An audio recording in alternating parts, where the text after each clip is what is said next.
Bonjour, c'est Vincent et on attaque ce cours sur Google Analytics. La première chose à faire, déjà dans votre entreprise, c'est de définir une stratégie. Et cette stratégie, elle va s'appuyer sur des objectifs. Et par exemple, on va dire votre objectif pour cette année, c'est d'augmenter vos ventes. C'est la même chose pour votre stratégie web. Votre stratégie web, en fait, votre site internet et toutes les actions que vous faites sur votre site internet, elle doit s'appuyer, elle aussi, sur des objectifs qui viennent servir votre objectif global, qui est d'augmenter vos ventes. Un petit conseil pour fixer vos objectifs, vous pouvez utiliser la méthode SMART. Qu'est-ce que ça veut dire? Ça veut dire S comme spécifique. Votre objectif, il doit être précis.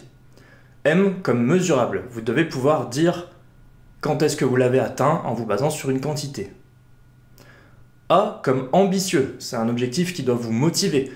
Si c'est facile à atteindre, c'est pas la peine de fixer un objectif, faites les choses tranquillement.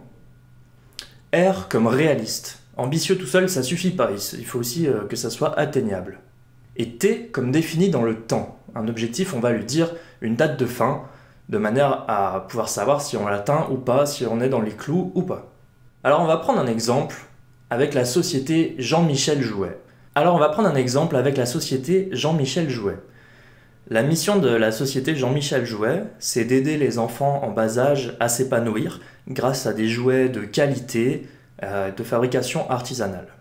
Et pour réussir sa mission, la société Jean-Michel Jouet, elle s'est fixée comme objectif d'augmenter ses ventes. Elle dispose d'un site e-commerce où elle va faire de la vente de jouets pour les expédier aux clients. Et elle dispose aussi d'une boutique. Et pour sa stratégie web, la société Jean-Michel Jouet, elle s'est fixé les deux objectifs suivants.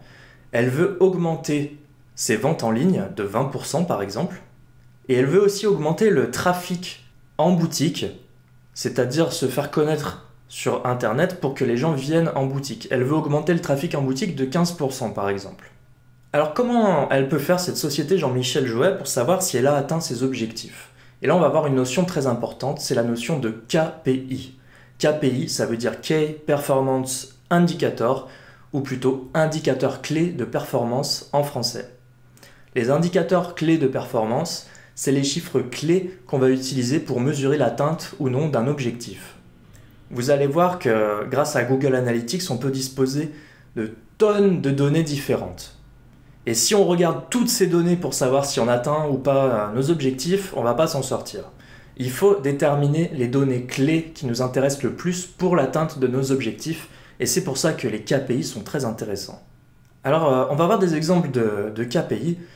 Par exemple, pour une société e-commerce qui voudrait augmenter ses ventes, elle pourrait fixer les KPI suivants. Le nombre de conversions. Le terme de conversion, on va voir un peu plus tard ce que c'est. Pour l'instant, on va dire que c'est le nombre de ventes.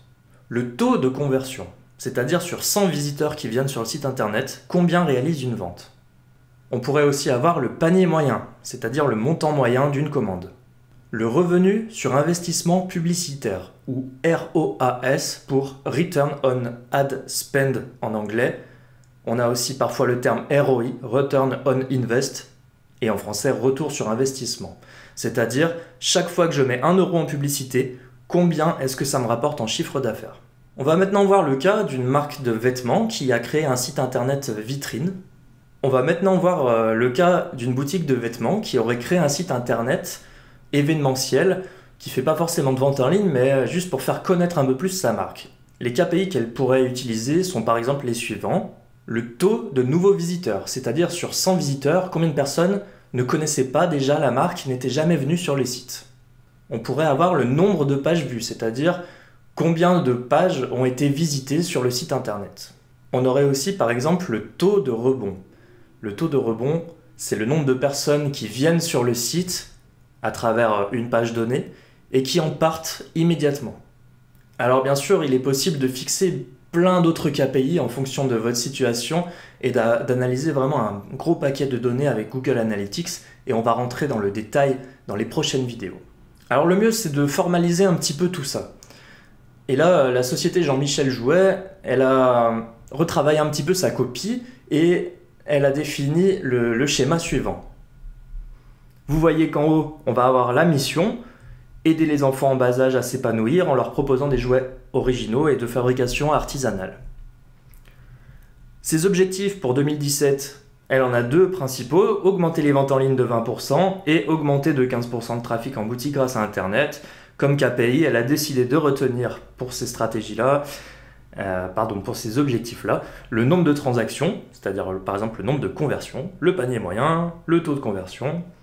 Et ensuite, pour la partie notoriété, elle a décidé de retenir le nombre de visiteurs, le pourcentage de nouveaux visiteurs et le nombre de visites sur la page où nous trouver. Ça pourrait être une page du site où elle montre une petite carte de la boutique avec les horaires d'ouverture. Et les personnes qui regardent cette page, probablement, on peut dire qu'ils sont intéressés pour trouver la boutique et y aller. Alors après la planification, il y a l'action, et là notre société Jean-Michel Jouet, elle va pouvoir passer à la mise en place concrète de Google Analytics, et ça on va voir comment ça fonctionne dans la prochaine vidéo, alors à bientôt.